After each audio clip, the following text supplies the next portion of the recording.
In the previous video, I introduced you to the primary types of views. I specifically talked little detail about orthographic views like we have here, and also the isometric views. Then we learned how to bring an assembly into a drawing and produce an assembly drawing like this one. Also, the very important part of the assembly drawing is the bill of material. In that process, we also make some corrections into our model uh, and make some modifications on body to component conversions. Alright, so in this video, I'm going to talk about how to produce part level detailed drawings. So for that, I'm gonna select this hanger part of this assembly, and I will make some modifications to make it a bit more detailed, so we can have more detail to include in our parts drawing. Alright, so I'll go into that uh, assembly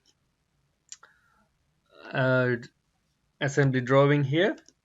So that is our assembly, and this is the part that we're gonna create the detailed drawing of. So if I want to make a drawing out of it, simply I can go to this project browser and right click on that component that we going to make drawing of. Right click and create drawing. So automatically it's going to create, but before that it's going to show me a window and ask some information about that. So template. So at this point, if you remember, we got a very default Fusion 360 template here. We got the title block. We call this box a title block, where we have the information about the document. But most of the companies or organizations, they have their own title block, own template with their logo and other copyright related information in the title block. So in our case here, we just go with the default one. I'm gonna have to select that again, right click, create drawing, and the standard ISO that's what we're gonna use. Units there, and sheet size, you can use A3, A4, any size you prefer. Since I'm gonna include some additional views on this, I'm gonna have a little bit of a spacious A3 size and say OK. Then there will be a new drawing going to open up. There it is. And by default, I got the part attached to that. By default, it's, remember the same problem we had, it's showing me the front view, but front view is actually the back view in our case. So therefore, I go to the orientation and change it to back view. Now I have that part sticking out from the middle of that part. Click and let go. Click OK. Done. If I want projection views, I select that, and drawings. Then I got the top view and also the right view. Then I go ahead and click here for the isometric view. Escape to come out of that. Click on the isometric view. Double click on it. Then I can change it to shaded, and I can make it bigger here with one-to-one size, and have it there like this. Okay. So in this case, I'm going to show you some detailed drawing techniques here, like how to add a center line and section views, detail views. But our model is fairly simple one. There's not much to have detail here.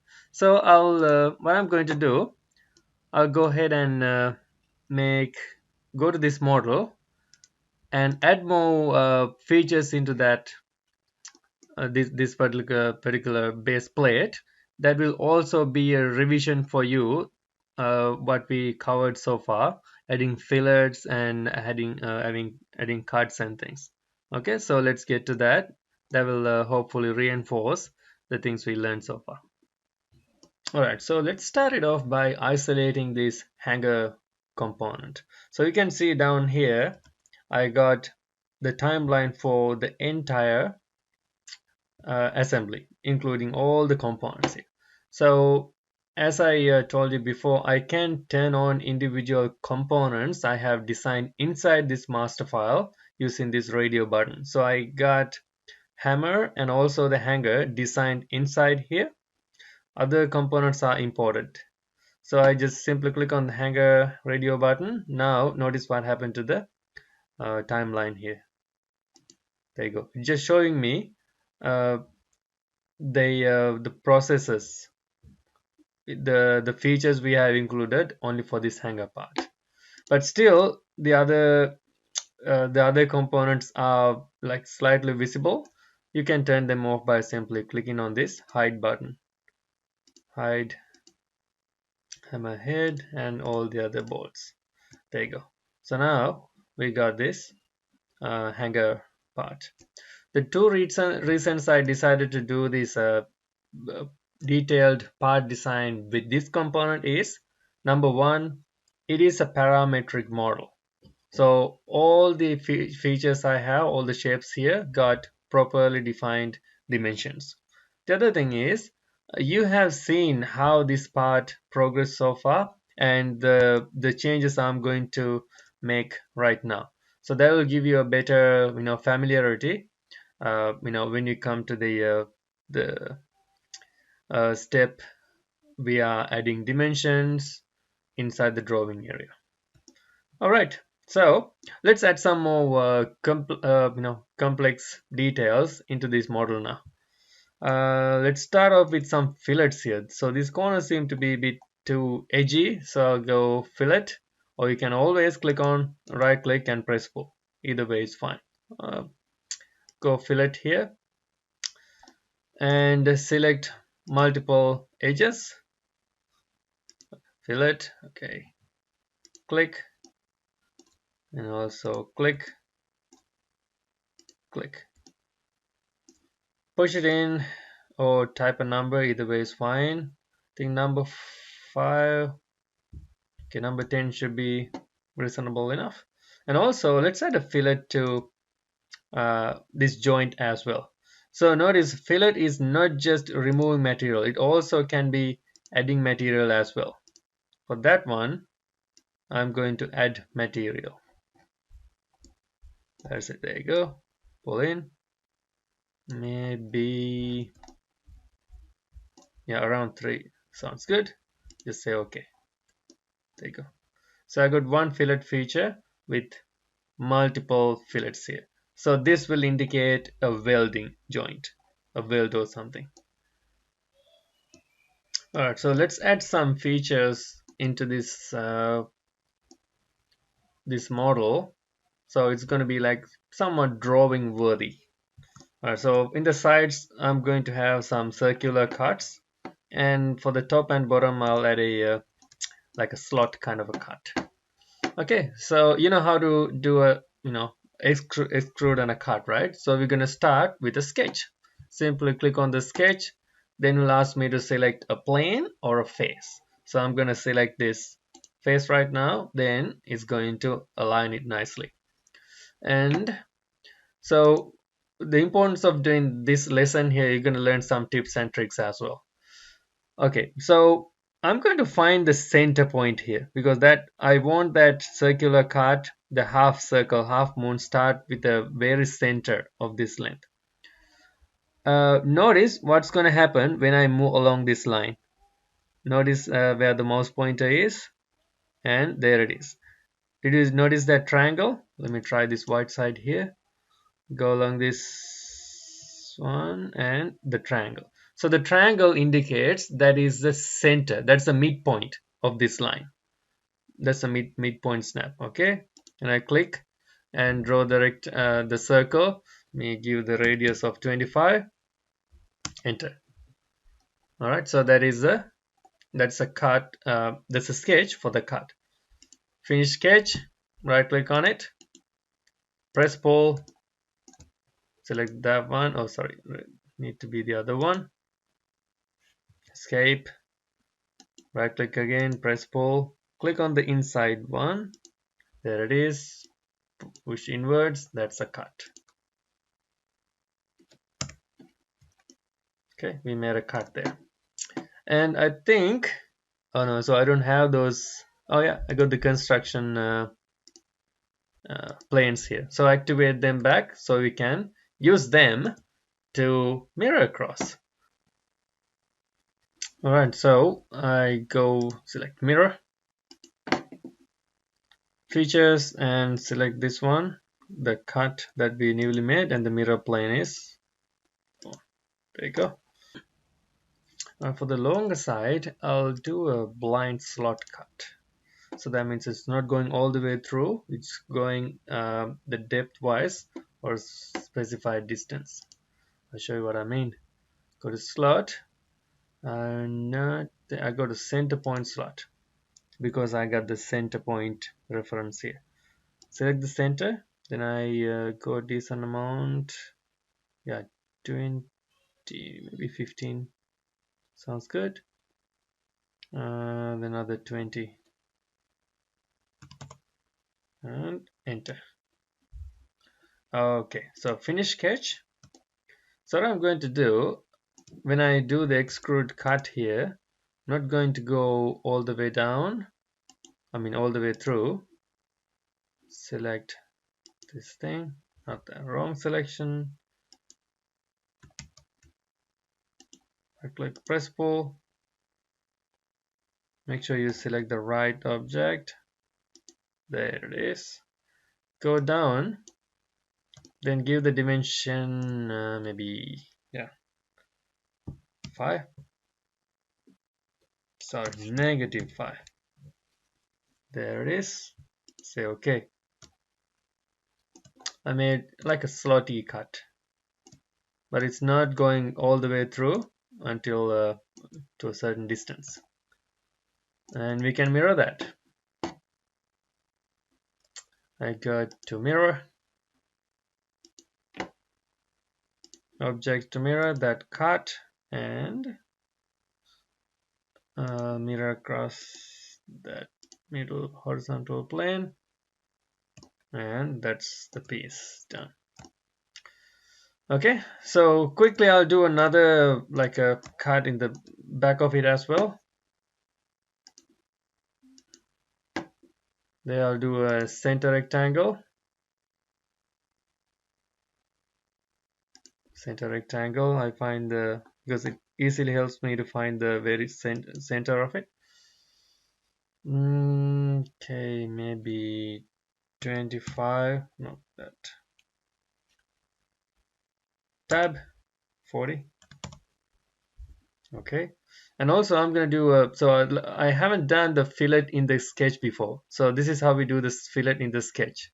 So all the fillets we've done as a direct method, I mean direct editing method. So on the solids we just took the material off.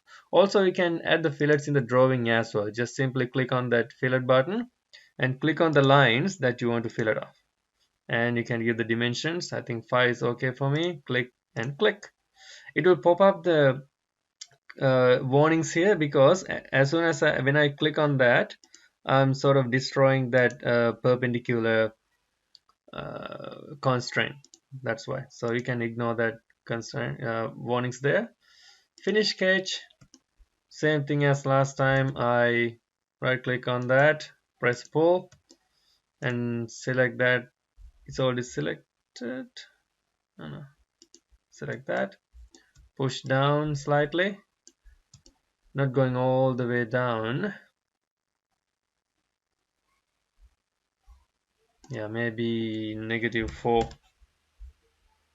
Okay, that's done. Okay, so now we added some details that would make this simple design worthy enough to go for a drawing. So I can show you the section views, detail views in the drawing. So it makes more sense now. So let's add a little fillet all around this face here. I can click on this face and click on fillet. Okay, now click on this face again. There it is. So now it's going to add fillet all around this face. Okay, the problem is it's going to add fillets on this face as well. So I can, let me see. Yeah, so that's not going to work because I have this screw holes here. Otherwise, you can always click a face to add a fillet. In that case, it goes all around that face is going to add fillets. In my case, I'm gonna have to go manually, select that edge, not that big of a deal.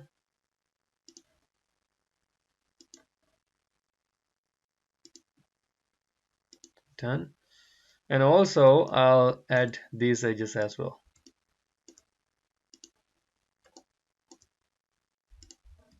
Almost done.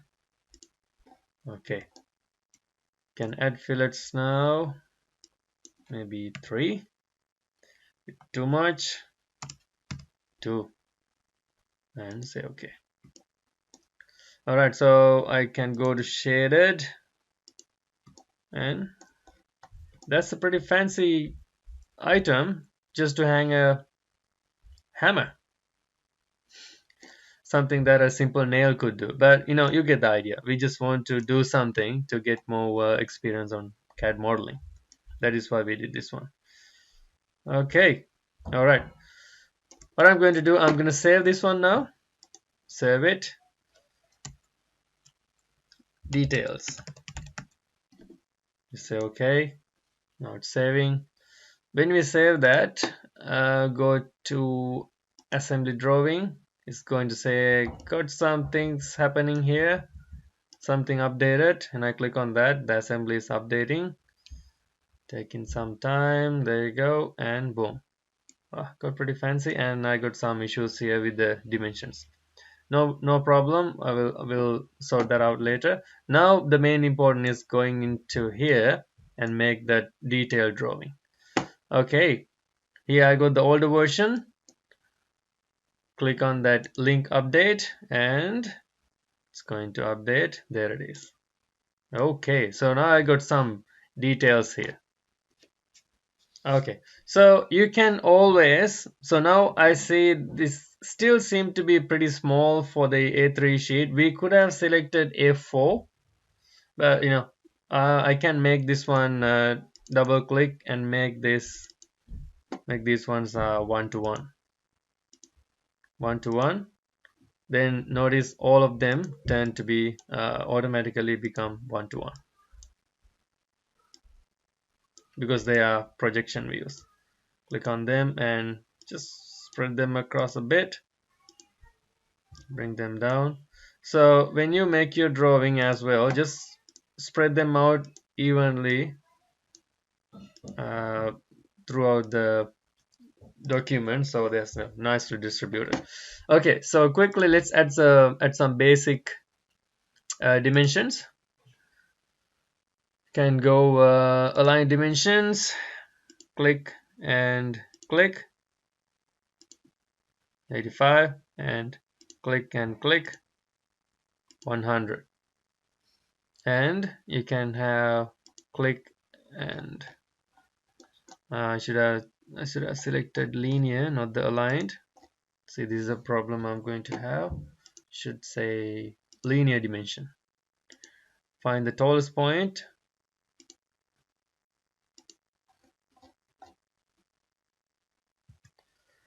So to make it a bit prettier, manage to have align these lines so that way it's gonna look more aesthetically pleasing.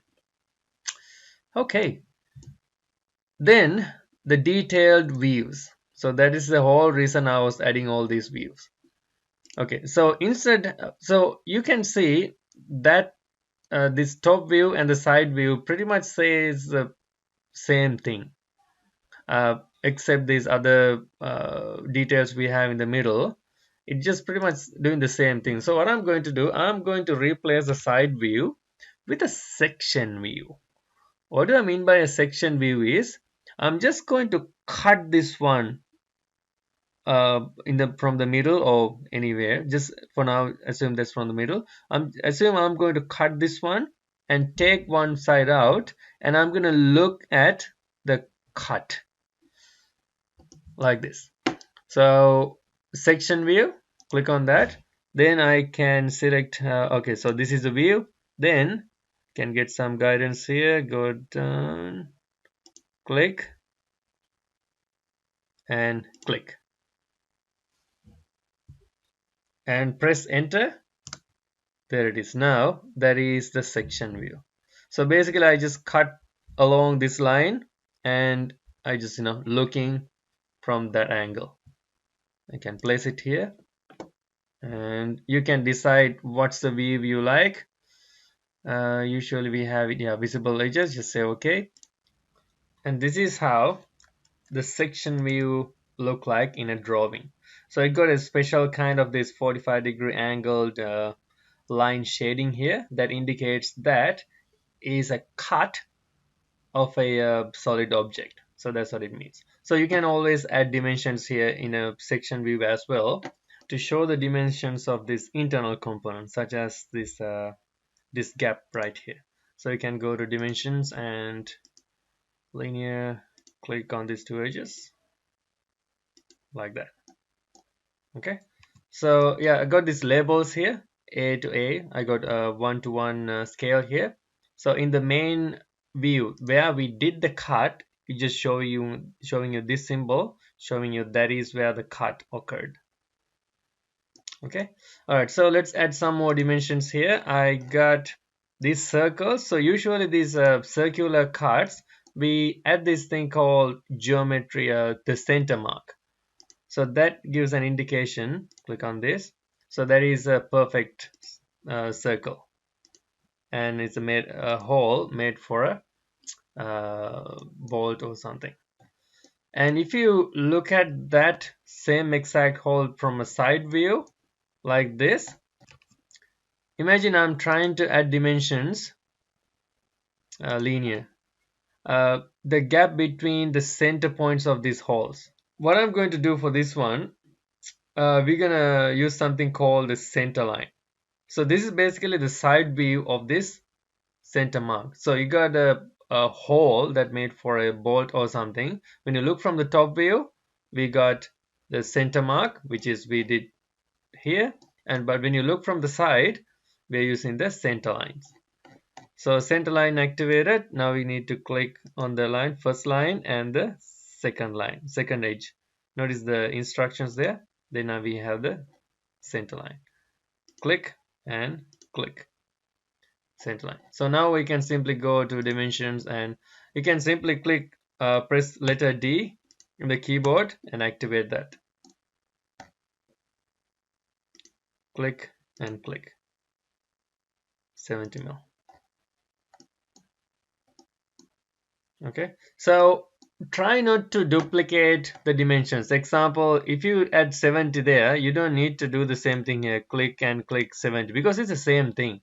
So make sure you are not duplicating the dimensions unnecessarily. That way you are just unnecessarily populating your drawing. Okay, so the other thing is adding diameters or radius. So which one should I select? Should I add a radius or diameter? So the general convention is if there is a perfect circle, you always add diameter. So I click on this one and there you go. There you go. 11.5. So this is a okay, so that is a perfect circle. But if you want to go with oh yeah, there's an internal one. That's 7 mil. But if there's a fillet, that is not a perfect circle. Even this one is a half circle. So in that case, we're gonna go with the radius and click on that. The radius of 12.5. Same thing here. Radius 10, and you can have a fillet R2 and everywhere else. That's R2. How about this one? R5. So you can have those radii like that. And this circle, I mean this object here, you can either do this. You can have dimension. You can have click and click. That's a it's a 9 or 6. That's a 6 mil. And you can always do this one here. Actually, it's a 9 mil. See, you need to avoid those sort of uh, the misleading data here. So I mean, if you look at the document, it says you are reading from top to bottom. Actually, if you take this one as a portrait, all of a sudden you are reading from left to right. So this side is a top, this is a bottom, so it is 9. But avoid confusions, remove that, and use another alternative view to add dimensions here. That's a good example actually I pulled up here. So do not leave those confusions, and because we got some other views to add the same dimensions, no problem at all. So you just need to make sure you provide all the necessary details, dimensions, using all the views available in this document here. So I'm not gonna go, try to find everything and add dimensions here. I just want to show you how to do that. Then you will know, in your project, you will know how to do it. The last thing I want to show you here, views wise, detail view. As the name suggests, what it allows you to do is uh, letting you have drawings of a certain component of your design. Just say you got some intricate part that like multiple components, like densely located very close to each other. So you can use a detail view to spread them up. For a little portion you can have a scaled up image to show the dimensions in a bigger picture. So I click on this detail view. Now I just need to draw so select the view, then I need to draw a circle.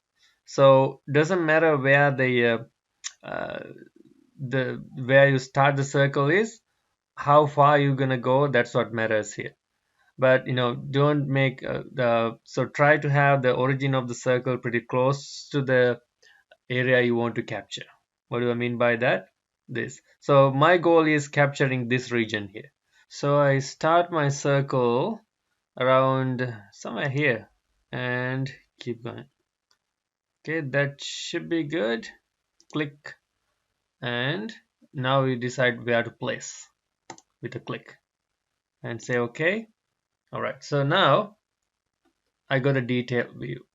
So in notations wise, this is how it look like. So it will show a letter here. You can always move that across to another, less busy location. Even this one you can move it if you want, uh, to reduce the clutter. And you can always dimension that. That's 4. This to this is 5, like that. So you can add more dimensions. So it's going to be more clearer than just jamming all the dimensions in a smaller picture like this one here. So that's the purpose of this detail view. So we learned about section views, detail views, so you can integrate them as appropriately into your drawing to reflect uh, more important the parameters, dimensions of your drawing. Okay, and oh, so one last thing is you can add text here. So you can add text anywhere. Just click on this text box and just click, draw it, and draw a text. Section view of the hanger, or whatever the information, whatever the text you want to include. And also you can have these leaders, basically pointing at something. Okay, like this. And you can have 4x countersunk. So you can have like that. Okay, so those are the leaders. So you can point at something and add some specific details about that item you are pointing at. Alright, so once you're done with the design, you can simply save it. That is going to be saved inside your drawing, so inside your project.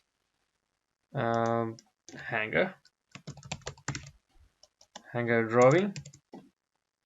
You can save that. Also, you can output that as a PDF, because the whole idea of creating drawings is the portability as a document, so you should be able to print that. So when you go to output PDF, then all sheets. So because you can have multiple sheets, as a booklet, going from assembly to sub-assembly to parts, or just the current sheets.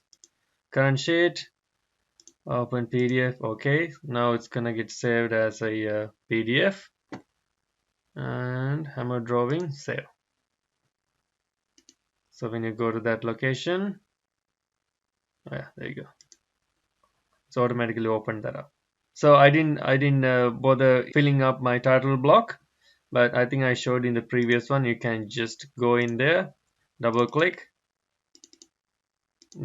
and say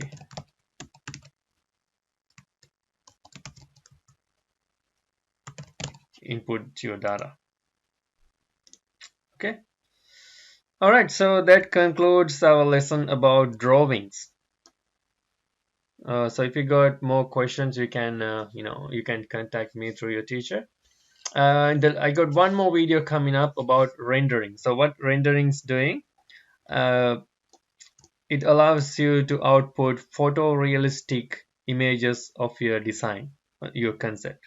So it's much more detailed than this. I'll talk about like lighting and setting up the environment, and have some pretty cool photos, images out of your model. All right, I'll see you in the next one. Thank you.